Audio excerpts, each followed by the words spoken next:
मारी। साध संग नानक जस गायो, जो प्रभ की अत प्यारी। साध संग नानक जस गायो, जो प्रभ की अत प्यारी। वाहिगुरु जी का खालसा, वाहिगुरु जी की फतेह। छेवें पातशाह धन धन श्री गुरु हरगोबिंद साहिब जी महाराज, उन्हां दा लाहौर अते दुआबे दा दौरा। चाहे उमरा छोटी सी पर आत्मा बलवान सी, हिरदा कुशल ते परम उच्चा सी, बुद्धि अनुभवी सी, जिस विच इनसानी अकल दा भी कमाल सी। दुनिया विच अकबर वर्गे कई इंसान मात्र छोटी उमरे वड्डी अकल वाले वड्डे काम करन वाले होए हन। इत्थे तां रूहानी कमाल भी सी ते धुरों गुरु पदवी लैके आए सन। आप जी ने छोटी उमरे ही सारे कारज संभाल लए सन। तवारीख गुरु खालसा विच लिखिया है कि आपने गद्दी बैठण तो कुछ अरसे मगरों दौरा लाहौर दा कीता ते संगत निहाल होई। उथों दे भगतां फकीरां प्रसिद्ध दरवेशां उत्ते अपनी आत्मक शक्ति अते बुद्धि दे कमाल दा असर पा के सन्माने गए। लाहौर रहिंदियां एक दिन एक भगत ने आप तो अदब नाल पुछना कीती कि सिखां नूं लड़ाई क्यों सिखा रहे हो। गुरु जी मुस्कुराए ते बोले, सुनो वाक भगत कबीर जी दा। सूरा सो पहचानिए जो लरै दीन के हेत, पुरजा पुरजा कट मरै कबहू ना छाड़ै खेत। भगत ने सिर निवा दिता ते कहा, सच फरमाया ने। एक दिन मिलन आए पीरां फकीरां विचों एक ने पुछया कि आप जी ने गुरु नानक सुलह कुल दे पंथ विच हिंसा क्यों जारी कर दिती है।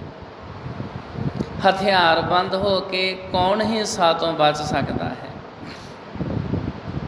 गुरु जी मुस्कुराए ते बोले, ये पुछ किसी जैनी साधु तो तां फबदी है, पर आप दे बजुर्गां ने जिन्हां इस्लाम टोरिया दीन दी हदायत भी देंदे सन अते शमशेर जनी भी करते सन, नूं कहनी नहीं बनती।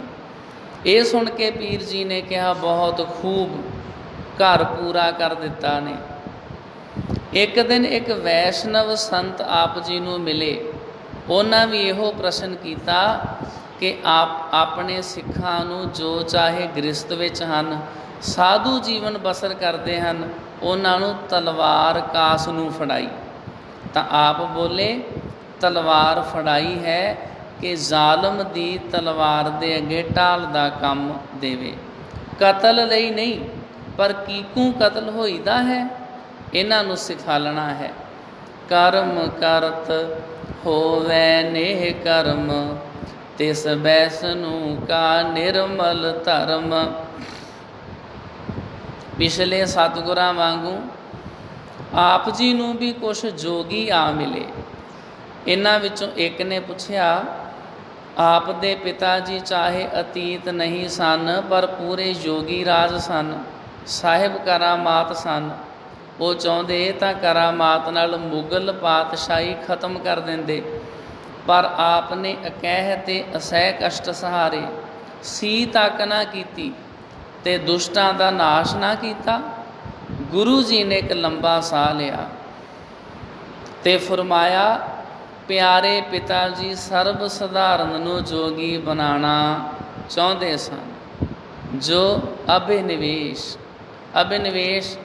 जोग विच 5 कलेश मन्ने ने। अविद्या, ਅਸਿਮਤਾ, ਰਾਗ, ਦਵੈਸ਼ ਅਤੇ ਅਭਿਨਿਵੇਸ਼। ਅਭਿਨਿਵੇਸ਼ ਨਾਮ ਹੈ ਜੀਵਨ ਨਾਲ ਪਕੜ, ਮੌਤ ਦਾ ਡਰ।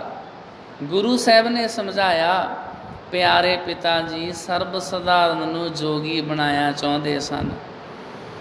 ਜੋ ਅਭਿਨਿਵੇਸ਼ ਜਿੱਤਣਾ ਸਿੱਖ ਜਾਣ, ਅਰਥਾਤ ਇਸ ਦੇਹ ਦਾ ਮੋਹ ਛੱਡ ਦੇਣ।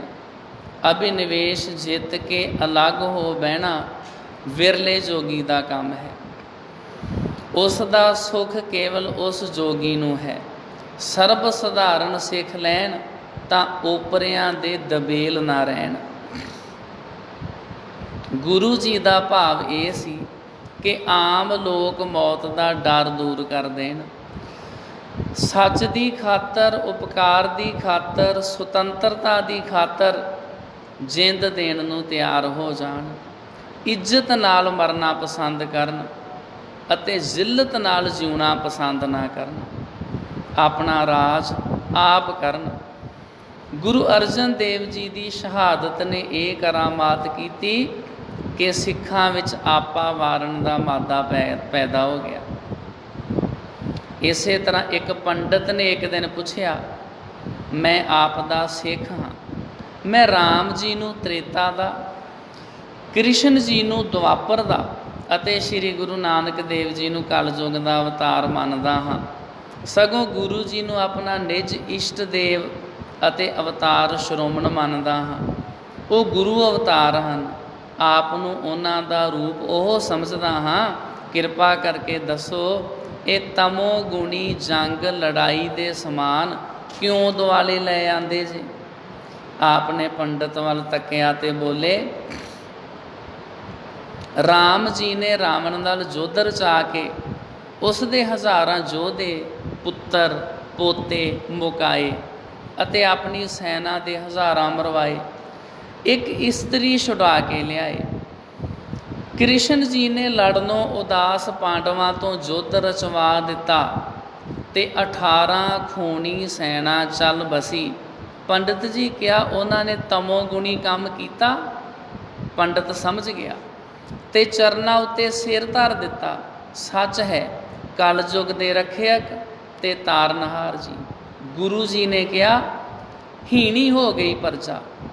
ਵਿਦੇਸ਼ੋਂ ਆਏ ਪਠਾਣਾ ਮੁਗਲਾਂ ਦੀ ਕੁੱਠੀ ਪਰਜਾ ਨੂੰ ਪੈਰਾਂ 'ਤੇ ਖੜੋਣ ਦੀ ਜਾਚ ਸਿਖਾਉਣ ਲੱਗੇ ਹਾਂ। ਤਾਂ ਇਹ ਸ਼ੌਰਿਆ ਹੈ, ਉਤਸ਼ਾਹ ਹੈ, ਵੀਰ ਰਸ ਹੈ। ਮੈਂ ਧਰਮ ਰੱਖਿਆ ਵਾਸਤੇ, ਸੱਚ ਦੀ ਰੱਖਿਆ ਵਾਸਤੇ, ਧਰਮਾਤਮਾ ਦੀ ਰੱਖਿਆ ਵਾਸਤੇ ਅਤੇ ਹੀਣੀ ਹੋ ਗਈ ਪਰਜਾ ਵਾਸਤੇ ਜਾਨ ਭਰ ਦੇਣ ਲੱਗਾ ਹਾਂ। ਇਸੇ ਤਰ੍ਹਾਂ ਆਪ ਜੀ ਨੇ ਇੱਕ ਦੌਰਾ ਦੁਆਬੇ ਦਾ ਕੀਤਾ। ਸਾਰੇ ਇਲਾਕੇ ਵਿੱਚ ਘੁੰਮੇ ਅਤੇ ਸਿੱਖੀ ਦਾ ਪ੍ਰਚਾਰ ਕੀਤਾ। ਲਗਭਗ 7 ਮਹੀਨੇ ਫਿਰੇ। ਫਿਰ ਆਪਣੇ ਪਿਤਾ ਜੀ ਦੇ ਵਸਾਏ ਨਗਰ ਦੁਆਬੇ ਵਾਲੇ ਕਰਤਾਰਪੁਰ ਆ ਟਿਕੇ ਅਤੇ ਪ੍ਰਚਾਰ ਕਰਦੇ ਰਹੇ। ਅਨੇਕਾਂ ਲੋਕਾਂ ਨੂੰ ਨੇਕ ਬਣਾਇਆ ਅਤੇ ਬਾਣੀ ਬਾਣੇ ਵਿੱਚ ਲਾਇਆ। ਤਦੋਂ ਕਾਇਮ ਕੀਤਾ। ਫਿਰ ਆਪ ਜੀ ਰਾਮਦਾਸਪੁਰੇ ਆ ਟਿਕੇ। ਤੋ ਸ੍ਰੀ ਗੁਰੂ ਹਰਗੋਬਿੰਦ ਸਾਹਿਬ ਜੀ ਮਹਾਰਾਜ ਦੀ ਸ਼ਰਨ ਦੇ ਵਿੱਚ ਕਈ ਤਰ੍ਹਾਂ ਦੇ ਪੰਡਤ, ਜੋਗੀ, ਵਿਦਵਾਨ, ਮੁਸਲਮਾਨ ਫਕੀਰ ਆਉਂਦੇ। ਉਹ ਆਣ ਕੇ ਆਪਣੇ ਸਵਾਲ ਕਰਦੇ, ਜਿਨ੍ਹਾਂ ਦਾ ਜਵਾਬ ਸ੍ਰੀ ਗੁਰੂ ਹਰਗੋਬਿੰਦ ਸਾਹਿਬ ਜੀ ਮਹਾਰਾਜ ਦਿੰਦੇ ਅਤੇ ਉਹਨਾਂ ਦੀ ਸੰਤੁਸ਼ਟੀ ਹੋ ਜਾਂਦੀ। ਗੁਰੂ ਸਾਹਿਬ ਜੀ ਮਹਾਰਾਜ ਆਪਣਾ ਪੱਖ ਪੇਸ਼ ਕਰਦੇ ਕਿ ਅਸੀਂ ਕਿਉਂ ਸ਼ਸਤਰ ਰੱਖੇ ਨੇ, ਕਿਉਂ ਸਿੱਖਾਂ ਨੂੰ ਫੌਜੀ ਕਵਾਇਦ ਸਿਖਾ ਰਹੇ ਹਾਂ, ਕਿਵੇਂ ਹਥਿਆਰ ਚਲਾਉਣੇ ਨੇ, ਸ਼ਿਕਾਰ ਖੇਡਣਾ ਇਹਨਾਂ ਨੂੰ ਕਿਉਂ ਸਿਖਾ ਰਹੇ ਹਾਂ? ਆਪਣੀ ਰੱਖਿਆ ਵਾਸਤੇ। ਤੋ ਅੱਜ ਦੇ ਵਕਤ ਸਾਧ ਸੰਗਤ ਜੀ ਇਤਨੀਆਂ ਬੇਨਤੀਆਂ ਪ੍ਰਵਾਨ ਕਰਨੀਆਂ ਸੀ।